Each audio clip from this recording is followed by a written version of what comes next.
Alhamdulillah, wassalatu wassalam ala rasulillah wa ala alihi wa ashabihi wa man wala amma ba'du.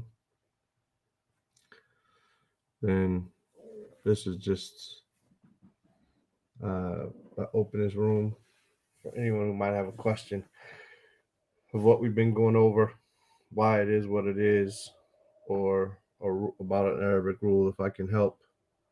I'm not Sibaway. I'm not uh, a grammarian, but if anyone needs help, inshallah, I can try my best to answer it.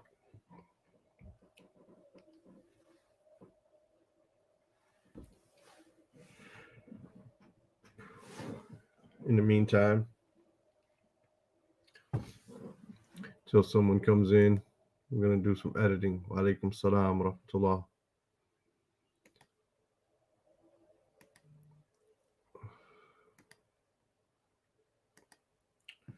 As I said, I'm just here in case someone has a question about Arabic or learning Arabic. Try to maybe spend 20, 30 minutes in case someone has a question, inshallah. In the meantime, Faiz joined. mashallah. Assalamu alaikum wa rahmatullahi wa barakatuh. وعليكم السلام ورحمة الله وبركاته. كيف حالك مستمع؟ Nahmadullah, كيف حالك أنت؟ أحمد الله وأشكره. الحمد لله. Alhamdulillah. No, we're just here in case anyone has a question. We're not reading anything particular. Someone wants to read something for ijaza like Thalathatul Surah, or Sunnah, something like that, that's fine. Or just if anyone has a question about what we did and we glossed over it and didn't explain it well or whatever, that's all I'm here for.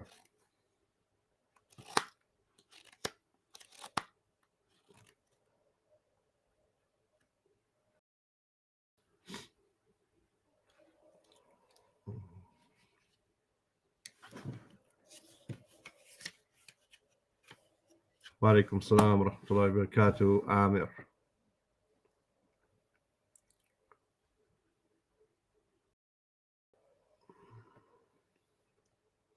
As I said, I don't have anything. It's if you guys want something, I spend 15, 20 minutes if nobody's here. Give people a chance to come in. Try to keep it limited to maybe 30 minutes. Someone want to read. Say Usul Sunnah, Thalathatul Usul, Qawaid al-Arba, Nawaqid al-Islam for an isnad or something. I could send them a chain of narration back to the author. Or they have a question about Arabic, learning Arabic, how to spend their time learning Arabic. A little bit about books. Like I said, I'm not Sibaway or anything like that.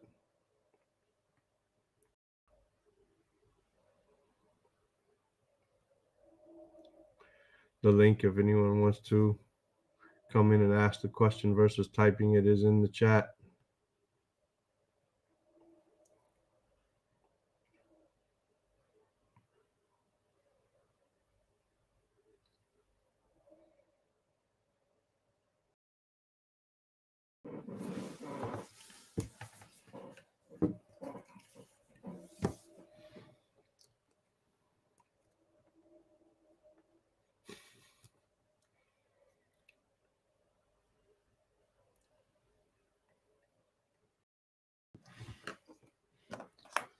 What do we have here?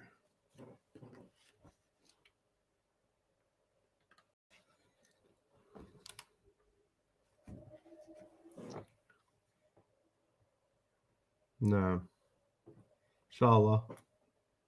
Nobody has anything. I'll give it a few minutes in case someone comes in the room, has a question. That's Jummah morning for me. So if no one has a question, that's fine too. نعم. In this world إن شاء الله. تفضل. متى ستزور سانت لويس؟ Amir Next. joined. Wallahi, Allahu Ta'ala A'lam. I was just there 2 weeks ago. Oh, were you? Okay. for um for signing the paperwork and everything for purchasing the masjid. So I was there. I only came for like 5.5 days, but we, finished everything we needed to do from selling the property we had and buying the new property and setting up payments and all of that type of stuff. So I was there for 5 days during that time. Okay. والله أعلم سأزور سانت لويس في الصيف. إن شاء الله. أفكر وأحاول أن أذهب إلى الحج هذه السنة. ما شاء الله. أحاول، لكن أحتاج للفلوس، لكن أحاول إن شاء الله. أحتاج إلى فلوس. أنت غني. لا أنا مو غني، أنا فقير إلى الله عز وجل. والله كل المال عندي أدفع للكتب، أشتري كتب بها. ما شاء الله. الله المستعان. بارك الله فيك. So فأفكر أن أحاول أن أذهب إلى الحج ثم آتي إلى سانت لويس لكي أرمم المسجد إن شاء الله. إن شاء الله تعالى في الصيف بإذن الله. عامر. السلام عليكم. وعليكم السلام ورحمة الله. وعليكم السلام. كيف حالكما؟ بخير ولله الحمد والمنة. الحمد لله بخير. I had a question, and it's the same question I asked. Maybe you can clarify more regarding I believe it's the awzan, the wazn, the forms. Since I never went through book 3, Medina Arabic book, and I never delved in the different types of forms. I mean, I understand, what they are and all that, but the meanings, how do you practice that in order to understand them? Like, there's like 10, right? 10 forms. Yeah, there's more than that, but the 10 common ones, yes. I mean, how do you just memorize it, or is there memorize the meaning, or memorize the how to make the form? I mean, like I mean, both basically. Like you have to understand what all of those forms mean with every single verb, and every verb has a different meaning, and how does, like, it's something a little bit complicated, I mean, since I didn't delve into it, of course it's complicated. I didn't really try it. I downloaded that book. I started doing that book, lesson 2. Yes. No. But I didn't get to that yet, the different forms. But this book is nice, mashallah, No. Hopefully I get to that soon. But since this is for question session, maybe you can elaborate on that, since I don't have any other questions, honestly, because that's been on my mind lately. No. Well, first off, as for I'll answer the easy part first, and that probably seems the hardest, but it's actually the easiest, and that is how to make the verb forms, how to make them, meaning how to actually conjugate them or whatever. This is the easiest part. Form 1 is actually the hardest form verb, the one that we all know, akala, shariba, just because of that thing right there, that is akila or akala, shariba. So, and you could have sahula. So you have fata, fata, fata, fata, kasra, fata, fata, dhamma, fata in the past tense, and then you can have yashrabu, yajlisu, and they can all change. And a fata, fata, fata can have a fata kasra, or can have a kasra on the middle radical, or could have a dhamma, or could have a fata. There are different ways that verbs are done, 6 different ways. So when you have these different ways, this is what makes form 1 kind of difficult. Is it yashalu, yashilu, yashulu, like this? When you get to form 2 through 10, there's only one way. There is no, it could have a fatha on the middle, could have a kasra on the middle radical, could have a dhamma. No, it's only one way. So if you memorize fa'ala yufa'ilu, then that's for every single form 2 verb. Likewise, fa'ala yufa'alu yusafir nam yufa'alu yusafiru yufa'ilu. Then form 3 is like that all the time. Any form 3 verb is only going to have one shape, one form, one look with the vowels. So 2 through 10 is actually easy. You just have to memorize them. And that Kaplowitsky book is good for that. Form 1 is the more difficult one because you don't know, like I said, do I put a fatha, dhamma, or kasra on the middle radical when it's a past tense? Do I put a fatha, kasra, or dhamma on the middle radical when it's a present tense? So that one's a little bit more difficult. 2 through 10 are easy. However, when it comes to the meaning, then there is no necessarily one meaning for form 2, for example. It's not like, well, form 2 means, for example, kasara means to break. Kasara means to smash into a bunch of pieces. Where, like, for instance, kasartu kas, I broke the cup. It could just be I just put a crack in it, or I smashed it in half or whatever. Whereas kasartu kas means I smashed it into a million pieces, basically, But does kasara only mean an emphasized form of number 1? No, it can mean something else as well. And that's when it becomes difficult. And that's what you learn. Like every verb, you learn its meaning, Every verb you have to learn its meaning. And so you have to learn its what does form 2 mean with this verb, Now there's 2 or 3 or 4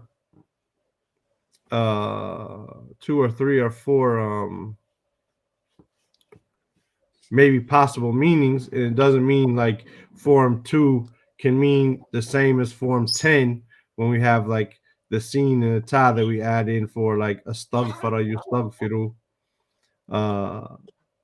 or yastaghfiru, and then so therefore it could form 2 could also mean like seeking something. No, doesn't mean that. But however, each verb form has a few different meanings, and those just have to be learned. That's the harder part. But that Kaplowitsky book will also help you with that. It's all about vocabulary. Learning Arabic is all about vocabulary. And, you just don't know in English or in Bosnian how much you know. You don't know because you learned it naturally. But if you were to, be forced in a room and told to sit down and work out what all these different words mean in your mind, you would be surprised how much you know about English or Bosnian. Now, FSS said, check this out, but I don't see where he sent anything. Imran Hussein said, Walaikum salam. Tweebird says, Salam alaikum. Which book? There's a book called, what is it? Arabic Lessons? Something like that. Lessons in Arabic Grammar. Arabic Grammar. It's 4 volumes. It's by Joe Cannon or Johannan, something like that. Huh? I think it's Johannan. I can check. Johannan Kaplowitsky, Kaplowattsky, Kaplowitsky. He's a Jewish guy. He actually wrote that book, and one of his missions was to teach how to master the Arabic language so that they could take over the media, the Jews, right? But the book is an excellent book. The book It's is on the Telegram. No, it's on the Telegram channel, or you can find it online other than that too. You could buy it still, but it's usually expensive. Yeah, But you could download it for free. Even volume 1 is the best teaching of the alphabet that I've ever seen. And I love Sheikh Fa Abdul Rahim from the Medina books, and he has a book called the Tibyan Teaching Arabic, and he has also like Arabic lessons or something where he teaches how to the alphabet and all that. But I've never seen anything as good as this Kaplawatsky book.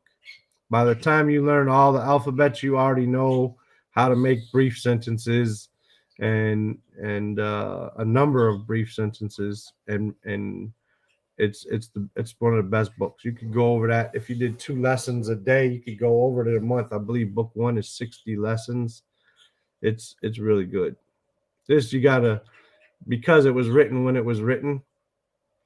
I think like the 40s or something, or edited in the 40s. Then you have to be careful of some of the translations. They're kind of funny.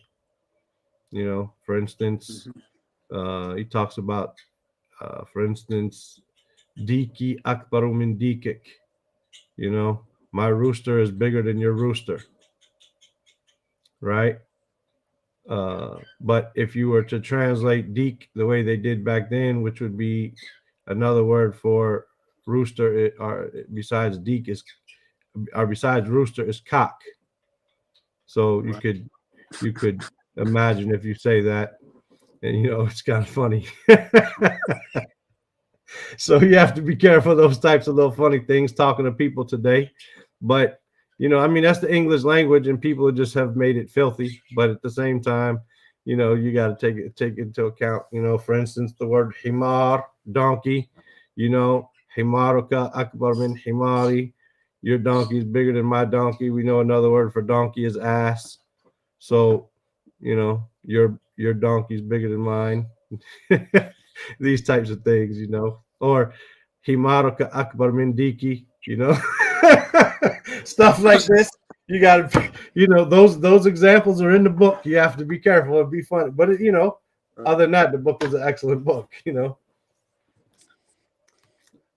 I that's why I did not continue with the whole sentence. I don't know who's listening. Barakallahu fikum.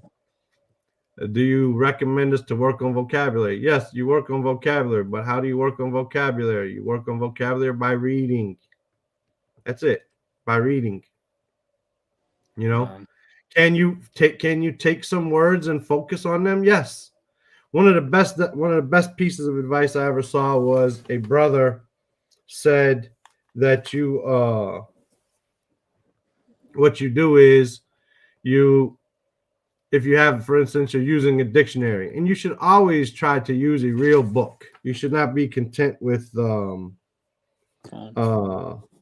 you should not be content with everything being online, you know, because online is going to prevent you, you know, an online copy of Hans Word Dictionary, for example, is going to harm you. But any dictionary you use. So, for example, I look up a word. When I look up that word, I could put a line on it, under it, over it, even though the Salaf used to overline. Someone wants to underline, fine, whatever. Or put a little star next to it. Huh? Highlight it. Well, you don't necessarily want to highlight it here because we have a number of steps. So there's a word you might want to put like a little, just maybe a dot or like a little asterisk next to it, right?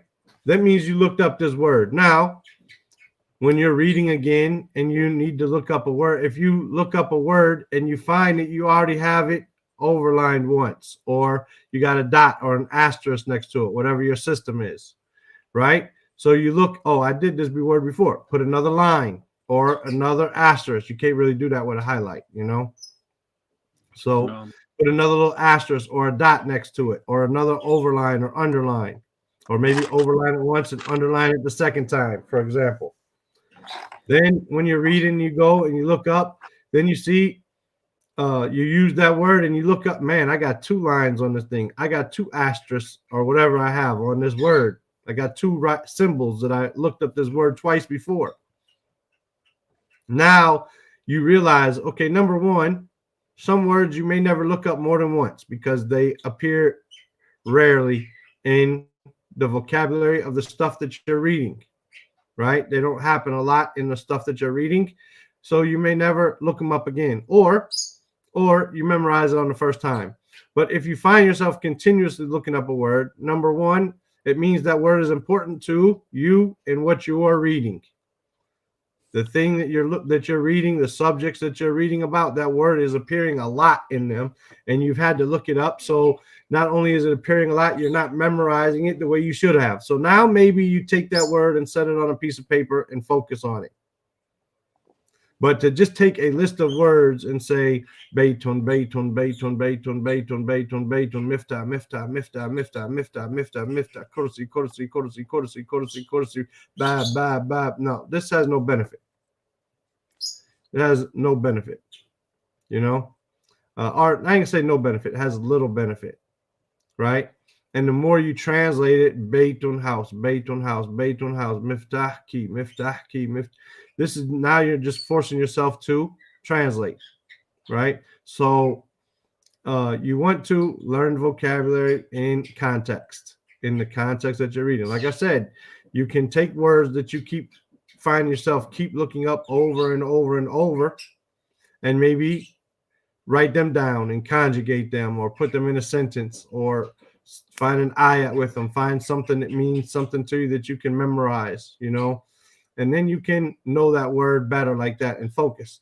Like, you know, when you went to school, or like when I went to school, every week we had 20 vocabulary words, you know, every week, just 20 vocabulary words. You know, Muslims, you know, when we're learning Arabic, we went 5 or 10 words a day. We went 5 or 10 new words a day, meaning 35 to 70 words in a foreign language. You were taking 20 new words inside of a language that you were already fluent in. And you would take 20 new words, and and a lot of them you knew, but you had to learn how to spell them, so how to say them right. For example, Hawa, you know, Hawa from the wife of Adam alayhi salam. Yesterday I was editing something, and you know, we put the dots on top of stuff, and we put the lines over the A if it's a long A, and there's a certain comma for a hamza or an ayn. And I was like, man, how do you spell Hawa in Arabic? Because I read that name so little that I wanted to make sure I put the correct vowels, correct diacritical marks on the translation. So I had to go look it up. So now, inshallah ta'ala, now that I've done that, hopefully I'll never forget that it's Ha, Wow, Aleph, Hamza, you know. But these are things that have to be done. You know, Hawa, is it with a Ha or a Ha? Is it a Hamza at the end, or an Aleph Maksura? These types of things you have to worry about. Now you can find yourself taking 20 words from the vocabulary words you've looked up this week and make yourself some type of test like you had to take in school or something. But just focusing on vocabulary words alone without context, then how many times have we learned, for example, Masjid al-Haram, for example, khayru min kulli masjid. What does min here mean? From or then? Whenever you have a superlative, min means then. So when I say ahsanu min, I don't say greater or better from. I say better than. You know what I mean? So you can't just learn a word in and of itself, because in context it may have a different shade of meaning. Wayakum, they says hard to get Arabic books where I am. Have to rely a lot on PDFs. Where are you at, Tweebird? In trees, Tweebird. So besides Hans Ware, like what other book? New Zealand, mashallah. New Zealand shouldn't be there. No, New Zealand's close to Australia, but I don't know. Australia's big. Besides Hans Ware dictionary, what dictionary should you have? You talking about Arabic English or Arabic or what? Both. If I want to use Arabic only, you know, to go deeper into it, and if I want to have a Arabic English, you know, for beginners. Hans Ware, I wouldn't in Arabic English, I wouldn't use anything other than Hans Ware personally if I have the ability. I know it's expensive, so you know, people might say I can't afford it. Sometimes it's $40 or more, you know. but it's a dictionary and it's something you'll need. That's something else students got to learn, man. You got to spend money. You know, you got to spend money, whether it be on books, whether it be on printing out PDFs, whether it be on binding the PDFs, whether it be on pens, whether it be on tools, whether it be on traveling, whether it be on whatever the case is. A student has to spend money, you know. Beginner Arabic dictionary for basic hadith and fiqh terms. Okay. So anyway, in English, I wouldn't use anything except Hans Ware. There's also Morid. There's a lot of different dictionaries you could use, but the best dictionary Arabic English to me is Hans Ware. As for Arabic, then like I said, you could have Morid, this and that. You have a book called Ar-Ra'id with a Hamza, not an Ain. Ar-Ra'id, Ra'id al-Tulab or something like this. That's a good Arabic beginning dictionary. And then, of course, when you want to get bigger, if you just want to get a dictionary that you're going to use, the closest thing to the Hans Ware in English that I know of is Lisan al-Arab. But that's between 9 and 18 volumes or whatever print you get, you know, just depending on the size. But that's the best thing. It'd be nice if who has that website Al Ma'ani, if they ever came out with a dictionary, that would be nice. So I mean, Ar-Ra'id al-Tulab or Lisan al-Arab.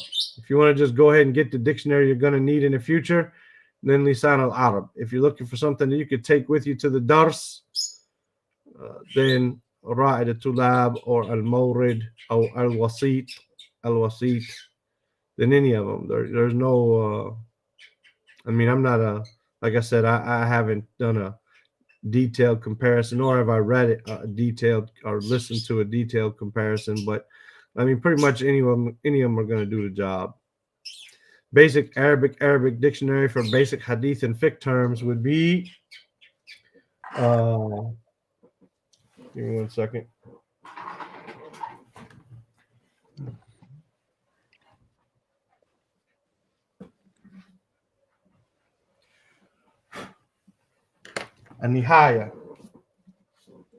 النهاية في غريب الحديث والأثر. النهاية في غريب الحديث والأثر by Ibn al-Athir. At the end, you can see it. This book is a big book.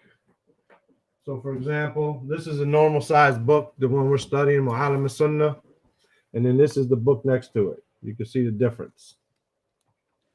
Let's see. If I put them at the bottom together, it's a bigger book, size-wise. Their corners are matched right there. You can see the difference. But this book goes over all the strange words that you can find in, like Bukhari, Muslim, Abu Dawood, any words that might be gharib, might be strange, then you can find them in this book, An-Nihaya. So you look up a word in a hadith, it tells you what it means in a hadith, you know, and it's probably the best book for that. As for Quran, then if you want Arabic, then the best book is by the I got it here somewhere on my table. I don't know where. My stuff got moved around when I traveled, but it's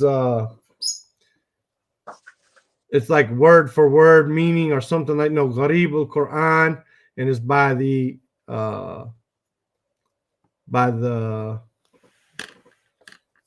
printed by the same people who printed Tafsir al-Muyassar and al-Mukhtasar fi Tafsir. I think Tafsir al-Muyassar. Same people printed Gharib al-Quran, and it's nice because every page, the words that are difficult, that maybe an Arab even has a problem with, they bring those in the dictionary. He says, what about Mawrid? Mawrid is fine. It's a good dictionary. Any good websites that ship Arabic books to USA besides Safat al-Safwa? Allahu Alam. Yes, I mean, Jarir, USA. but ship to Jarir is in USA, but sometimes they don't have the best publications and sometimes they're kind of expensive. But you got Dar Mecca in Birmingham, they ship to USA and they got a lot of good books. Dar Mecca, you have Wallahi, I'm not the best one to ask about this because I live in Kuwait. But you have Dar Mecca, I know they ship there, and you have a new Mektaba. It's called like Mektaba Ibrahim. It's out of the UK as well, and they ship books. If you ask my brother Abdul Hakim, he knows because he orders books from America all the time. Do you plan on doing conversation drills in Arabic? Would be beneficial for non-native speakers for practice. I did this once before. The problem with me is I don't have the confidence in myself to do it. I could do a limited conversation drill, or I could do a a regimented conversation drill where we all kind of say the same things and this and that. But to actually have a fluent conversation drill, I don't feel confident enough in my skills to do that. I read and I listen more than I talk. And, when I get around my friends here in Kuwait, then I talk to them and they just overlook my mistakes. And I wouldn't want you in having an open session to have mistakes being taught to you, right? I would want you to have, if you make them, that's fine. If I make them with you and we're conversating, we're practicing, that's fine. But for me to be like teaching conversation and fixing your conversation and trying to make it better, then I would say I'm not capable or I'm not confident in my capability. Allah knows best. But could we get someone on here? Yes. The problem just becomes getting someone who is going to be consistent. And I had one sheikh come on, but he was inconsistent. And so I stopped it because it seemed worse having the inconsistencies. But we could work on that. We said, brother says, Dar ibn al-Jawzi, Safina to Najah. Yes, Safina to Najah. I heard that they deliver in America as well. Wayakum. It's okay. We're all learning. Yeah, I understand. We're all learning. It's okay to have mistakes. But having mistakes when we're practicing and hosting them online for everybody to see and maybe pick up your bad habits, then that's not what I'm looking for. It'd be better when doing something like that to practice with a truly skilled Arabic conversator so he can fix us in the proper way. Yes, I remember last time you brought the Kosovian sheikh. But but he wasn't consistent. He'd say he'd be here at 7, he'd come at 7:30, and he would be busy in the background doing other things and not really pay attention because he's got so many other responsibilities, and it wasn't fair to the students, in my opinion.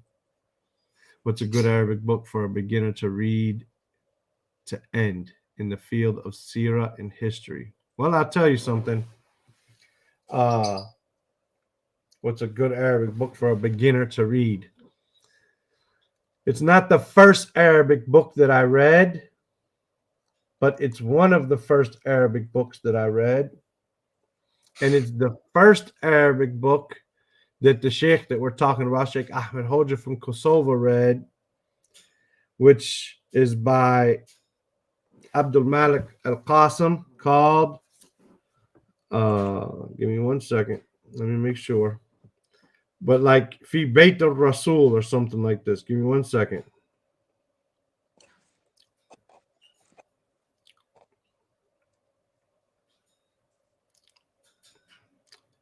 Let me make sure. It's a small book. It's called Yom Yawmun fi Bayti Rasul. Yawmun fi Bayti Rasul. A day in the house of the messenger. And it's translated in English, but it's an easy book in Arabic. It's got a lot of nice vocabulary, and it's motivational for you in the language and motivational for you in the following of the Sunnah of the Prophet sallallahu alaihi wasallam. A good book for Sirah itself, even though that's related to Sirah, for a beginner. And of course, I'm trying to when you say beginner, different people might have a different idea. For example, when I started studying at the Arabic program here, then they threw me into Mustawa al-Awwal, al-Mustawa al-Awwal. I'm thinking, cool, this is where I belong. Level 1, good. I'm gonna start out level 1. I might be a little bit more advanced in some things in level 1, but I'm gonna do good in here. Level 1 is great. Not realizing that there was a beginner level. Level 1 was for like Arabs, and they threw me in this class, and everything's in all Arabic, and all the books are all Arabic, and all the classes are all Arabic, and they're not translating any words, and they're just reading and studying these books.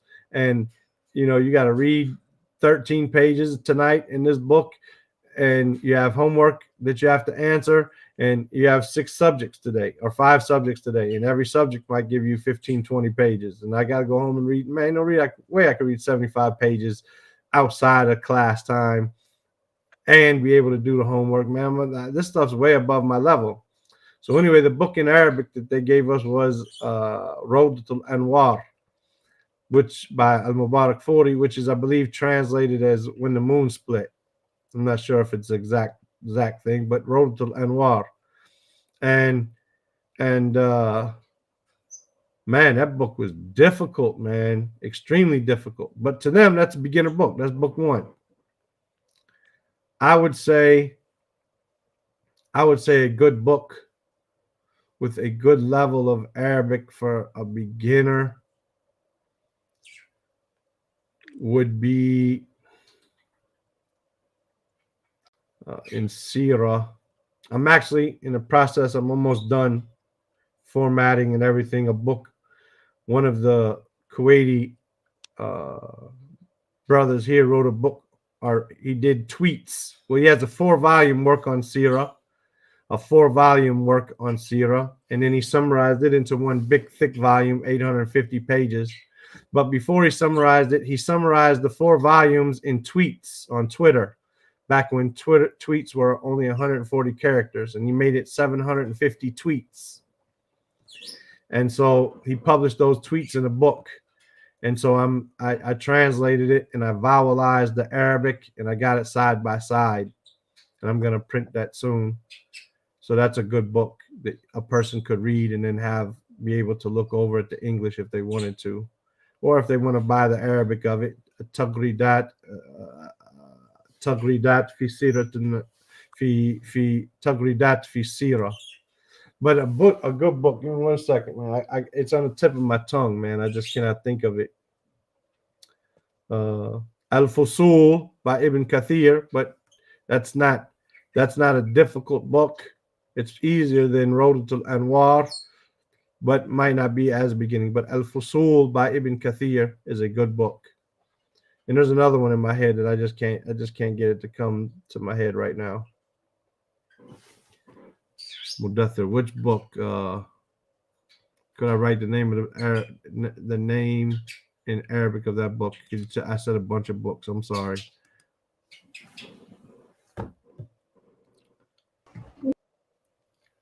I mean, following the Matun Talib al-Ilm, while I'm waiting for Mudathir to write, following the Matun Talib al-Ilm is a good thing for Aqidah and Hadith. Thalathatul Usul, Qawaid al-Arba, Nawaqid al-Islam. Then it goes to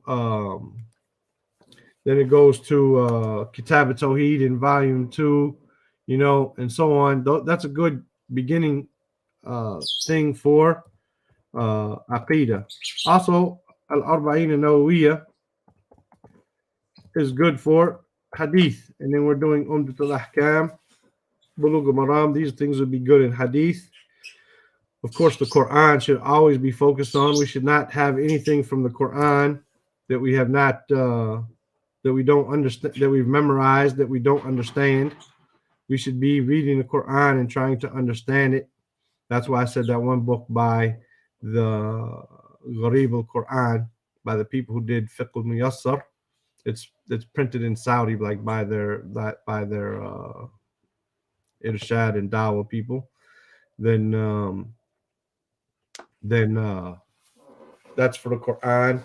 Hadith, a good easy explanation of 40 hadith. We have Uthaymeen's, we have Fawzan's,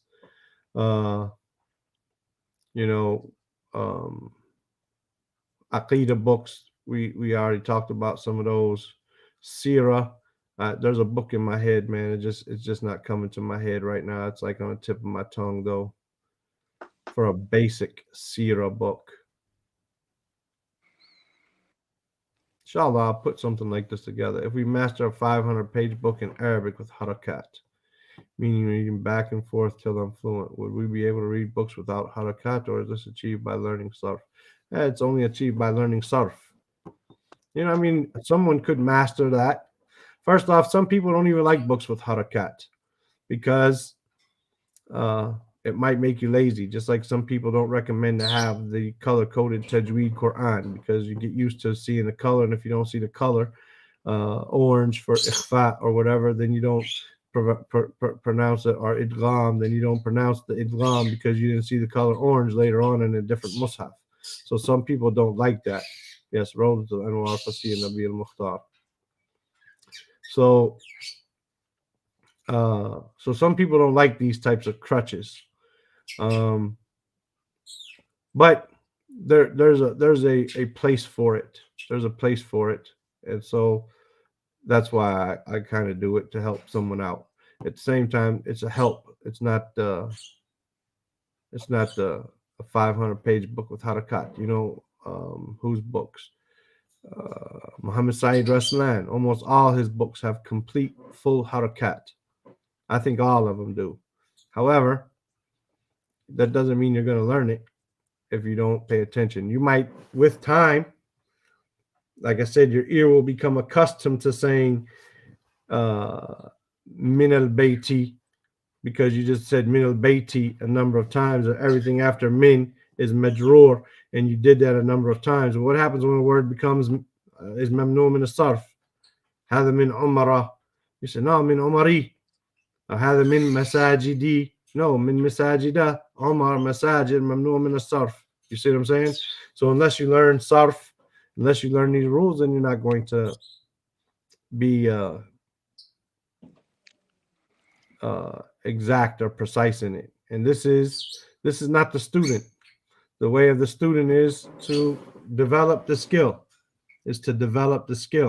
and not just try to get everything tilqa'iyan, meaning naturally. Just I'm gonna pick it up naturally. That could be a problem. I found that to be a problem for myself at one time, that I wanted to get everything so naturally. I wanted to have my speech when I talk natural, to sound like an Arab versus to sound like a non-Arab when I talk. Then I just started trying to do things tilqa'iyan, naturally. And what that did is it caused me to be lazy in studies, because I was not trying to study. I was trying to pick it up naturally. And this could be a problem. So a student is going to study sarf. You can't be a student of Islam and you have not studied sarf. You have not studied nahu. You say, well, I read 5,000-page books and I mastered them, and so now I'm a student. No, not if you haven't studied sarf, you haven't studied nahu. Now you might race through it. Right? Which do I recommend? Ajrumiya and Nahwade. Nahwade breaks. Ajrumiya is for review. Once you already know all the rules, then you can study Ajrumiya. And Nahwade will explain the rules one by one, sometimes half by half, part by part. You guys got me stuck on that Sierra book, man. That's in my head now.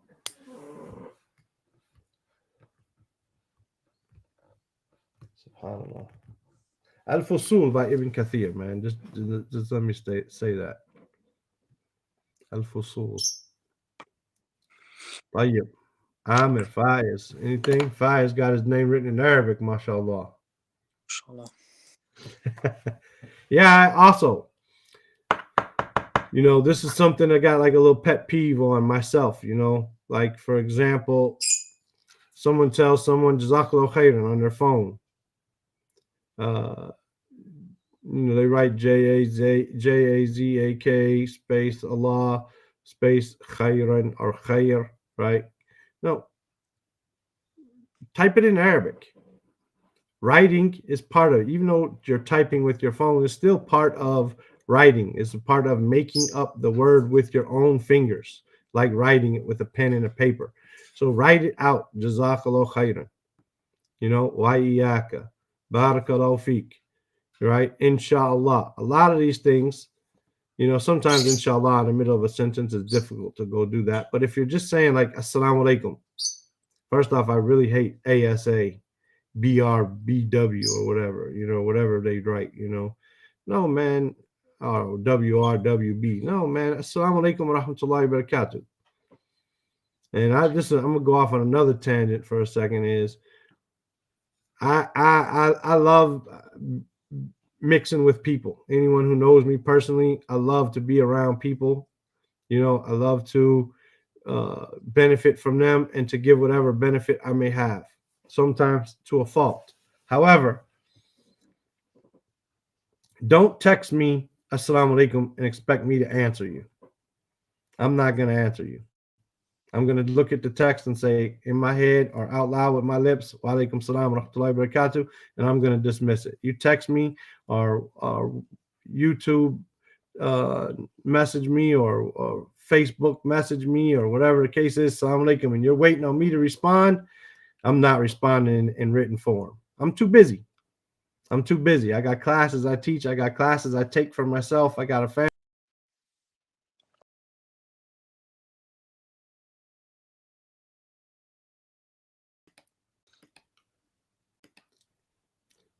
Assalamu alaikum. I don't know what happened there. Alaikum salam. Yeah, you know how to tick my stuff off by typing in those things down there. Yes, you should. First off, and just saying assalamu alaikum to me, I'm not going to answer. Right? No, just send what you got to send. If you want to meet, if you want to talk to the telephone company about your bill, you're not going to say hello operator and leave it there. You're going to say hello. I got a bill the other day and my bill is this and that, and I thought I paid this already. I don't understand why I'm being charged this amount, this, and you're going to explain your whole thing. You're not going to just sit there and wait for them to respond to you because you know that they're busy and they got 1,000 other people trying to contact them and get their attention. Likewise, I have, I'm not that important where I have 1,000 people trying to contact me, but I got 50 people trying to contact me from different things, from classes, from book publishing, from classes that I teach, from classes that I take, from classes that I are from books that we're printing, from books that I want to buy, from Doras and conferences coming up, from a masjid that we're trying to build, and all this type of stuff. I got a lot of people from a lot of different areas that I talk to. So someone just saying, Assalamu alaikum, trying to get my attention. Anyway, that's the side thing. Don't type in these brief things. If you want to do something, at least use the shortcuts on your keyboard shortcuts. Where you my phone, if I type JAZ, there's no word I need to type JAZ for in English. There's no word I use JAZ in it. So when I type JAZ, it automatically comes up on my screen. Jazakallah khairan. You know what I mean? And I say in Arabic. Likewise, assalamu alaikum. There's no really want to type ASA. So as soon as I type in ASA, it comes in it. And I made a shortcut for Arabic and I made a shortcut for English keys. This way, if it was already on the English keyboard, I could type ASA. If it's already on the Arabic keyboard, I type Alif Lam lamb, and assalamu alaikum wa rahmatullahi wa barakatuh automatically goes out. Number one, this is our language. Number two, don't be, these abbreviations is not from the way of the Salaf, you know, PBUH or SAW. No, say sallallahu alayhi wa peace be upon him, like this. So that's number, and this is going to help you as you're typing these things. It's going to help you in your Arabic. You're going to be seeing, you're going to be feeling it, you're going to be touching it and typing it, and this is going to assist you. But if everything is in English, then what's the sense? This is slowing your Arabic learning process down. This is slowing your Arabic learning process down. Right? So I think sarf should be studied in Arabic or English. This is from the Ulum al-Ala. This is from those, Arabic language is from the sciences of the tools that are just tools, right? Sciences that are tools. So it doesn't matter if it's in Arabic or English. Of course, it's better to be in Arabic. But if a person wants to start studying sarf or some nahu, first off, these things are for Arabs. So if you don't have any Arabic, then there's no reason for you to be studying them. The beginner should not be being taught sarf and nahu. Likewise, we'll pick things up somewhat naturally by learning phrases and sentences and reading. Then once you get that and you say, no, but I need more and I can do more, then you can start studying it. Can you start out studying in English and move to Arabic? Yes, no problem. Is it a good idea to finish Medina Book 3 in 3 months? Of course. I know this is back in the 80s he did this. He took Medina Book 2 and wrote out a lesson a day. He wrote the whole lesson as if he was making a copy of Book 2 in his notebook. And he filled out all the exercises in his notebook. And he did. Where Ad-Dars al-Awwal, he wrote Ad-Dars al-Awwal. And if it said whatever was in the Dars, he wrote that out. And it said Iqra, he wrote Iqra Waktub on his paper. And then he wrote everything out. And he did the whole Medina Book 2 in 1 month. And he was fluent in Arabic after. He was fluent in Arabic after. Not, where he was a scholar or nothing, but he was fluent in Arabic. So this shows what could be done. Medina Book 3 in 3 months is Allahu Alam, a long time. Especially, you're only doing Book 3. You're not doing the side books and all the other stuff. Book 3 in 3 months, that should be easy. Sidq, what's that? Sincerity or truthfulness or sadaqt. I don't know what he's trying to say. Was somebody Amir or Faiz trying to say something a minute ago? No. I think he meant sadaqt. What I think he agreed to what you were saying. Yeah, no problem. I'm just asking. Yeah, we take sadaqat now. We don't. I'm joking. I'm joking. Anyway, alhamdulillah. I don't need sadaqah. Walillahi alhamd. We do take books, though. We take hadai. We take books, mashallah. We love books. You asked me why I'm coming. سألتني متى أسافر إلى St. Louis. فايز ليش؟ لماذا سألتني هذا؟ No, just like that. أنا أريد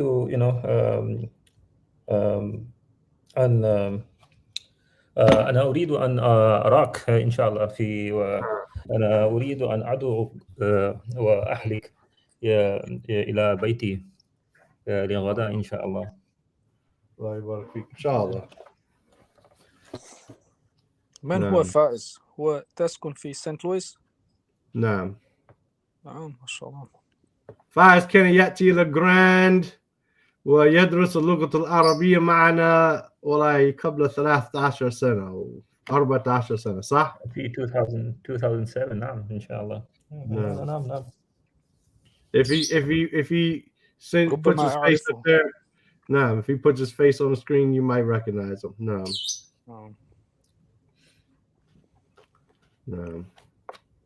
What's the most fluent non-native Arabic speaker you have met in your life? Who is the most fluent? I guess that's what you're asking. Who is the most fluent non-native Arabic speaker? Oh man, there's plenty. That's not even something you can really.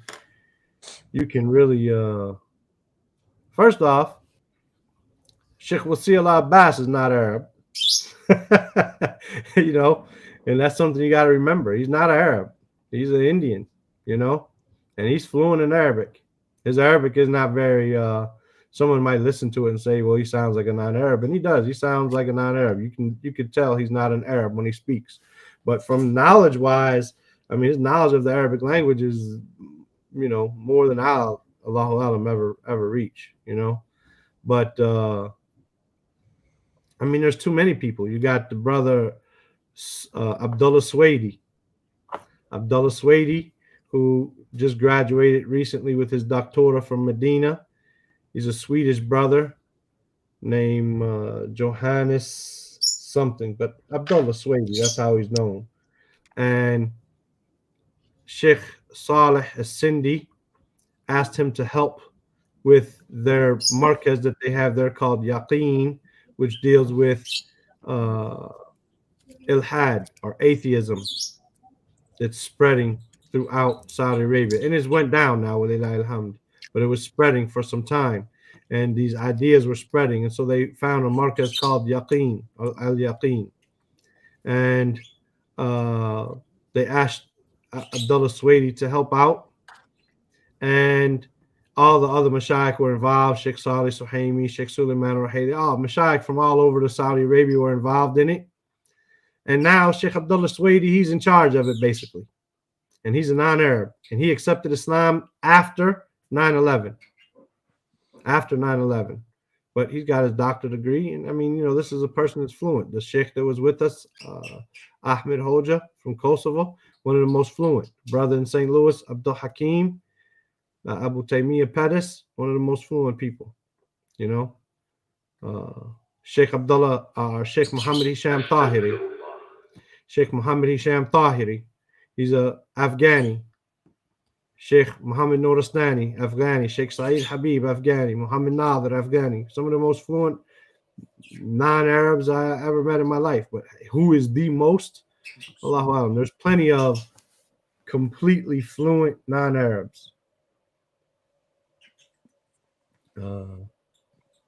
Abdullah Amin. Wa alaikum salam wa rahmatullahi wa barakatuh. Anyway, maybe I'm going to put together as reading novels halal. You talking about Arabic novels or what?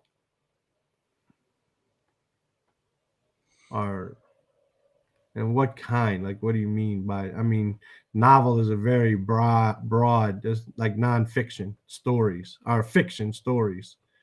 It's a very broad category. You know, Arabic. For example, there's a book by Menfluti. He's an Egyptian person, probably from within the last 100 years or something. His name is Menfluti. I forget his first name. Menfluti. Anyway, he's got they collected his works in a big book, kind of like this a Nihaya book. You know, it's a big book of all his works. They're 3-4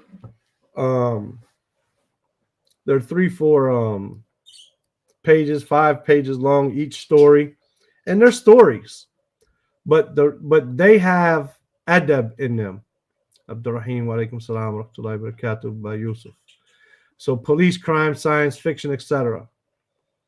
Of course, if you could just read what's real, that's fine. But if it's written in a way for you to develop your Arabic skills, for instance, this Menfluti, he told these stories, and his goal was to teach people adab and manners, right?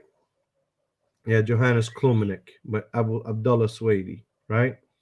So, and I did a video of Abdurrahim saying he bought the books after watching the video. So, Abdullah Swady has a book out. His master's thesis was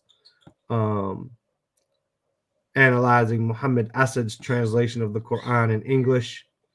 and his doctor's thesis is 3 volumes dealing with what the how the Western scholars of religion have refuted atheism. Western scholars, how they refuted atheism. Anyway, that's his doctor's degree in 3 volumes. I got it over there, right over there. I did a book review. So if you go look at my last book review on my channel or my library, my Mektaba, then you'll see it. As far as go back to Manfluti, he writes this to teach lessons, like adab, manners, as well as the Arabic language. He uses a very high level of Arabic language. Very high level of Arabic language. You could tell he is very well read, he has a great command of the Arabic language. Something like this, then inshallah, it's no problem. This stuff happens. You don't want to make this the majority of your reading though, but it's inshallah not a problem. I would go with the older stuff more so than the new stuff, unless you know for sure that the one who's writing these nonfiction these fiction stories have a positive goal. For instance, we taught the first section of the Qira'at al-Rashida on our channel. These are basically novels, 2-3 page novels, right? 2-3 page novels. They're just short stories. They're not true, but they teach stuff. They teach manners. So, for example, I wake up, I go to bed early so I can wake up early. When I get up, I go and I make fajr. Or I make wudu, and I go to the masjid and I pray fajr with my family. Then when I come home, I read Quran for a little while before I go outside and I walk in the yard. And if it's the wintertime, then I'll eat breakfast. No, if it's in the wintertime, if it's the summertime, then I'll eat breakfast. But if it's the wintertime, then I don't eat breakfast, because in the summertime, I eat 3 meals because the day is long. But if it's wintertime and the day is short, I don't need 3 meals. I just eat 2 meals. And then I get dressed and I go to school and I arrive on time and I meet my friends and I study. And then I come home and I do my homework and I sit with my family and I talk about our day. And I go to bed early so I can wake up early. Right? So these are all things that you can say, for instance, on a regular basis. You'll use these vocabulary words on everyday basis about waking up, going to sleep, going somewhere, arriving on time, not being late, about eating, about what. But inside of there, you learn to go to bed early so that you can wake up early. You learn to not overeat. You learn to go to the masjid and pray in congregation. You learn all of these adabs that are taught inside of Arabic books on adab, like novels. But you need to make sure that they're written by someone who this is their goal, not someone who is imitating the West. And then they got filthy stuff in their novels, and there's no watching Little House on the Prairie, for example, we did when I was a kid. That has some benefit. Watching Little House on the Prairie has some benefit. You get to see how a family can be with one another, how a father is kind and gentle towards his neighbors, and how he's brave in the face of danger. These types of things can be taught. Say a woman doesn't have, she's a single parent, and all the other families are knuckleheads, her family members are brothers or drug dealers or whatever. I'm just giving examples. Right? She's a new Muslim. They could watch a Little House on the Prairie and see, oh, this is how a man should be. Could, because her kids ain't seeing men, because her kids aren't around men. So to see how, he was in going out and providing for his family and protecting them from danger and these types of things could be learned, even though, we don't recommend people to go watch a Little House on the Prairie as an example. Likewise, but today, there's movies like, John Wick. Oh, he's defending his dog got killed and he kills 5,000 people in every movie. This is stupid.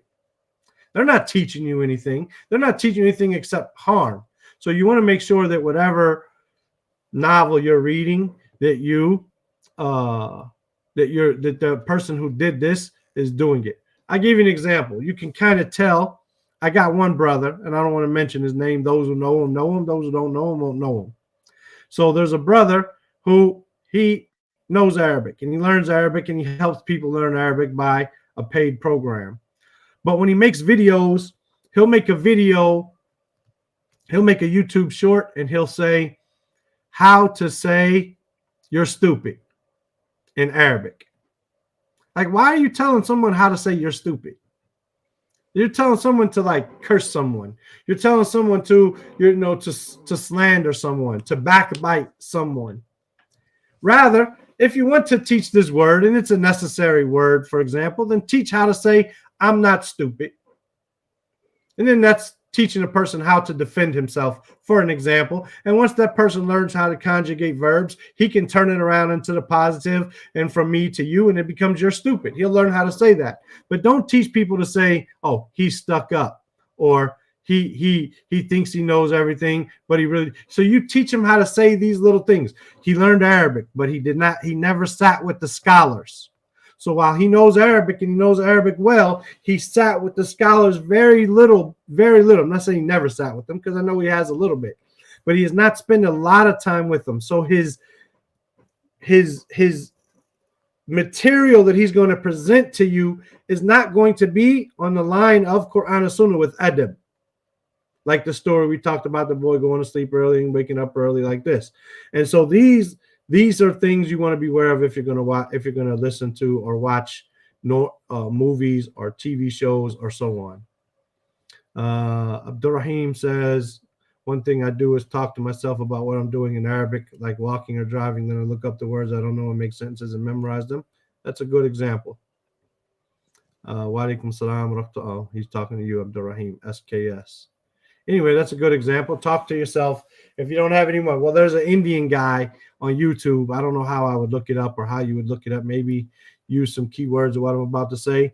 And he said he wanted to learn Arabic, but he didn't know Arabic. I guess he lived like in Dubai or something like this. And they don't speak a lot of Arabic there, even though they're Arabs. They speak a lot of English, and especially probably where he was living. So what he wanted to do when he wanted to learn Arabic, he would talk to his sister who he lived with, and he would say everything he wanted to say to her in Arabic and then translate it into their language. So he would say it in Arabic, even though she had no idea what he was saying. But he would say everything he wanted to say in Arabic and then translate it into their language, Hindi or English or whatever. Then he said sometimes she wasn't around. I would take like a hairbrush or something, like this pen, make it a microphone, and look in the mirror. Assalamu alaikum Abu Muawiyah. Wa alaikum salam. كيف حالك؟ الحمد لله. كيف حالك أنت؟ أنا بخير والحمد لله. ماذا فعلت اليوم؟ لماذا تأخرت عن الدرس اليوم? And he would just talk to himself in Arabic and say what he wants to say and communicate with himself. Might sound weird, right? But some of the most intelligent people have weird acting things, and if they'll take the means necessary to get them, So talk to yourself in the mirror, conversate with yourself. Another thing, when we were in Misr, the brother would recommend, like, because my wife was studying Arabic at that time too. Like, he told me and Muawiyah, when you guys sit at the dinner table, only speak Arabic during dinner time. We know Muawiyah, she's not going to be able to talk the whole day in Arabic because she's still learning. She's beginning like this. But make her talk just for this 30 minutes at dinner. Whenever you're eating lunch or dinner, at dinner table is only Arabic. So have an Arabic zone. When we're here, this is Arabic. You know what I mean? And when we're away from here, then we can speak in English. These are types of things you have to come up with in order to develop yourself a routine. Tayyib, we've been here an hour and 11 minutes. What do you think? I should publish this video or delete it, Ya Akhwan? Somebody else going to benefit from it, or we just leave who benefited from here benefit, and those who don't benefit don't benefit. Weren't here, don't get it. It's beneficial, mashallah. So anyway, been here an hour, 10 minutes. If there's any other questions, then we'll take them. I'm going to try to put together a beginner book. How do I achieve taqwa? That question, inshallah, already shows that you have some, inshallah. So شيخ متى يكون الفصل التالي؟ غدا أو يوم الأحد؟ غدا بالوجيز إن شاء الله. الوجيز اسمان سندرس اسمين الرحمن الرحيم إن شاء الله. And if you want a copy of the book, Faiz, then Amir has some there in St. Louis. Okay, inshallah, I will go hunt him down. Now, small tip: record yourself reading a passage you're studying and listen to it later in the car. Yes, record yourself reading a passage you're studying and listen to it later in the car for sure.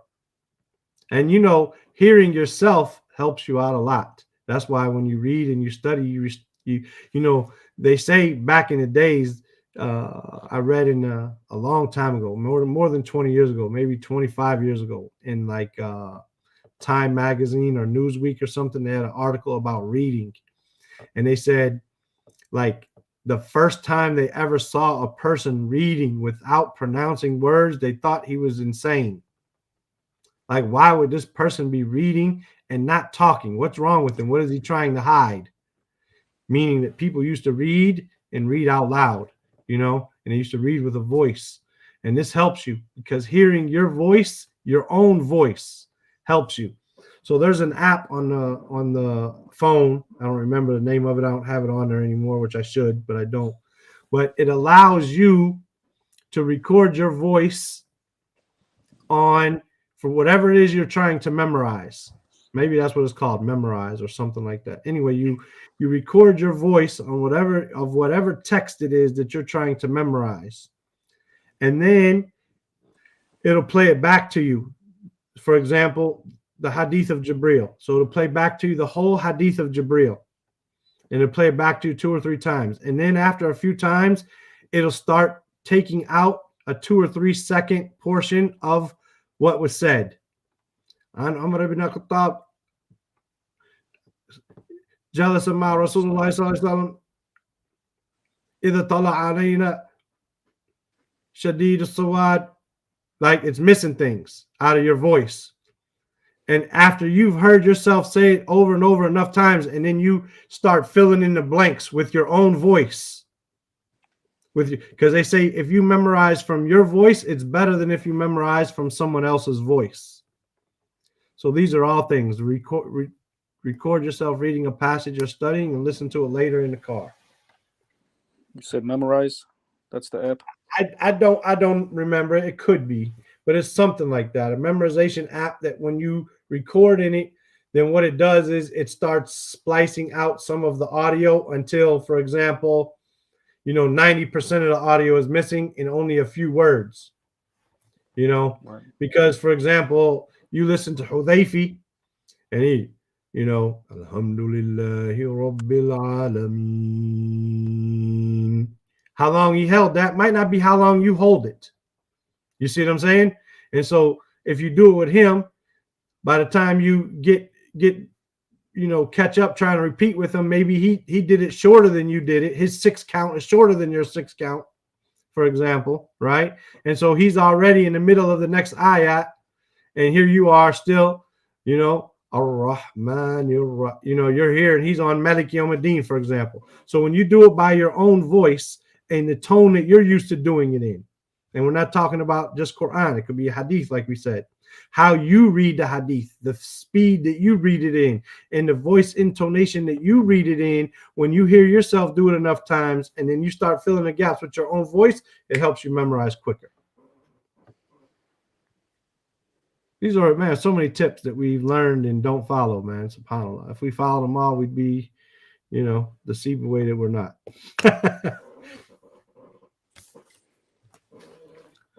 Tayyib Ya Ikhwan. Any other tips someone wants to add? Otherwise, we've been here for over an hour. It's Jummah for us here in the Middle East. We need to take showers and get ready to go to the masjid, inshallah. Tafaddal. Barakallahu feek. I don't have any more questions. Jazakallah. Jazakallah khairan for everybody who participated. Inshallah, tomorrow we'll meet with Al-Wajiz, Sa Sabiat, Bitawqit Mecca. 7 o'clock at the Mecca time. Inshallah, we'll be here with the book regarding Allah's names, and everyone's welcome. Assalamu alaikum wa rahmatullahi wa barakatuh. Wa alaikum assalam wa rahmatullahi wa barakatuh.